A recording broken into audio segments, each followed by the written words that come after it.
that particular firm and its manufacturing. Which meant that also, as a young person growing up, every time I came down US 31 to Indianapolis for a school trip to the museum or a music competition or whatever it was, I had a sense of what it meant, that there was a very dynamic manufacturing present here in Kokomo. Those two facilities, the ITP and the ITP2, on either side of the road, and the jobs that those represented, powering the entire middle class and working class of this whole region. And I got into politics and public life in a fight over the future of that industry, working to make sure that the rescue of Chrysler that kept those factories up and kept those families in business, that was supported and that had a chance to deliver the future that I think then we couldn't have guessed in our wildest dreams would bring us to a moment like this. I remember when I was first making friends in Howard County and knocking on doors around Kokomo, the unemployment rate approaching 19%. And we knew that it could hit 40 if these companies were allowed to go out of business, as many were proclaiming on op-ed pages America ought to do.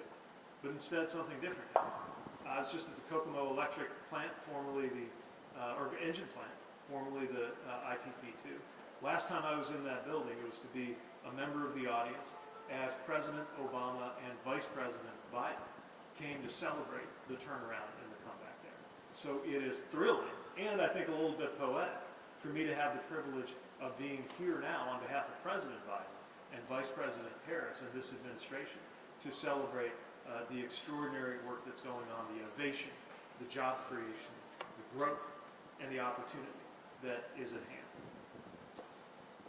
You know, there's been a lot of talk that came to this region and regions like it over the years, but nobody in my lifetime has followed through from Washington the way that this administration has.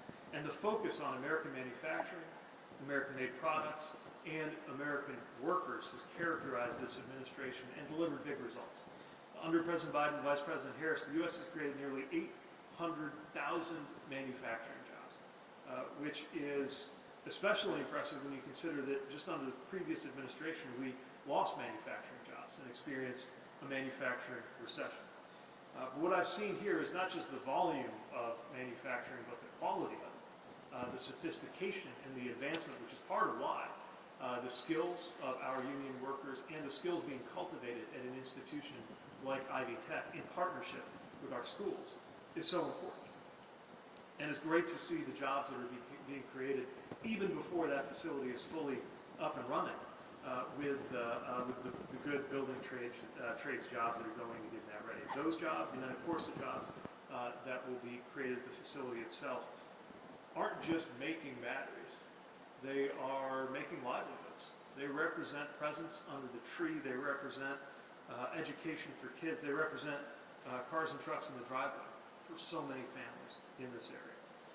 And of course, it's especially exciting to see how Stellantis and Samsung have partnered up right here in Howard County and in Kokomo. This is a unique facility, an extraordinary thing, but there are opportunities and good news announcements like this happening all across the country. And part of that, we believe, is driven by our once-in-a-generation infrastructure improvements, our insistence that companies receiving American taxpayer dollars use products and make products here in America, our multi-billion-dollar investments in the manufacturing of the future. Companies are seeing this, and as they prepare for that EV future, they understand that the best way to capitalize on that future is to invest right here in America.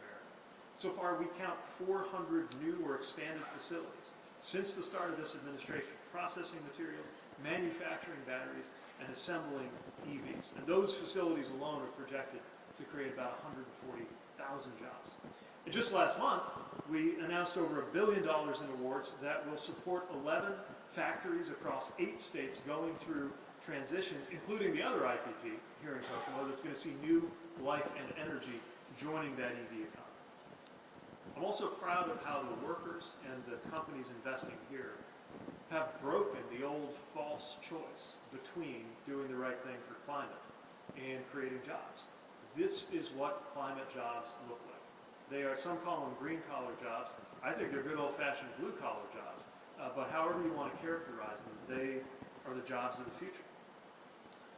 I also do want to make a point of lifting up the bipartisan group of governors, including Governor Hochul, who have expressed their recognition about something that's already very clear and obvious to workers and communities here, which is that in the long run, electric vehicles are going to be remembered not as some front in an invented culture war between red and blue America, but as a front in a very real global competition between the U.S. and countries like China for the future of manufacturing. Building EVs and the components that go into them is one of the best ways we can secure these good-paying careers on American soil. And I know that the workers and the students here take pride in knowing that they are helping America win that global competition. Where China tried to gain a competitive edge in the EV market, we are working to ensure that America leads in building that electric vehicle future. And we're working in ways that make sure the Midwest is the center of it. I got tired long ago with articles that characterized our part of the country as the Rust Belt. Right now, we see the beginnings of a battery belt with more growth to come for the balance of this decade and beyond. And again, we're supporting this not just directly with industrial policy, but with infrastructure policy to make sure that the supply chains work, whether it's the roads and bridges we're fixing, the railroads we're investing in, or ports, which includes not just vehicle receiving ports on the East Coast or container shipping ports on the West Coast, but places I was in earlier this week in the Upper Peninsula of Michigan, in Menominee, or Manitowoc and Milwaukee in Wisconsin, where they are making supply chains stronger across the Midwest and supporting our manufacturing economy as they do. And this, of course, is a bigger picture. Part of the bigger picture is the administration is working across our economy to lower costs as well as create jobs. So I couldn't be more excited about the moment that we're in, the turnaround that a place like Howard County, Indiana has seen, the future that is in front of us, and the innovation yet to come, because we are still very early in the days of the electric vehicle industry that will dominate the automotive sector for the balance of this century. And yet, we've already seen so much change. The biggest change to come to the automotive sector, really since Elwood Haynes had his vehicle up on the Pumpkin Vine Pike here. And I know the Haynes Afterson Festival was just a few weeks ago.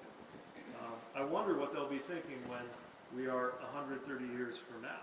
But we're not going to have to wait that long to see the transformation in prosperity as well as technology that is marked by this moment.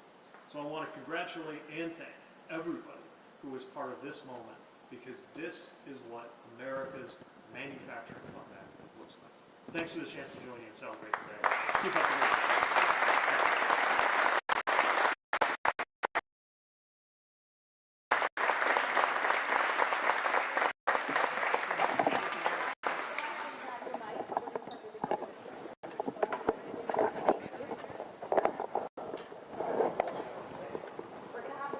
Oh, you're all right. Stand here where the secretary will be. Folks need their mics. Okay.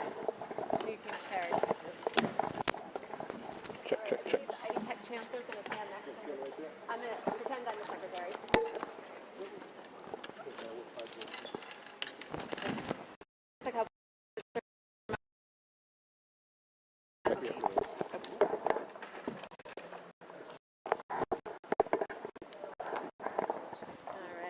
Pretend I'm the secretary. He's going to.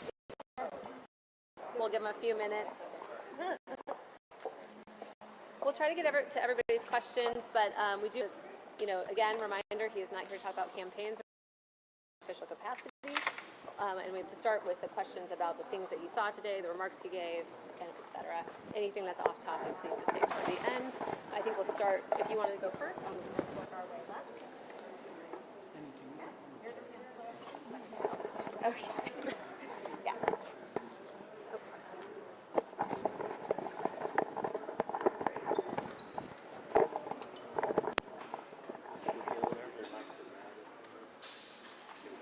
Well, if I'm over here, is this going to be good enough?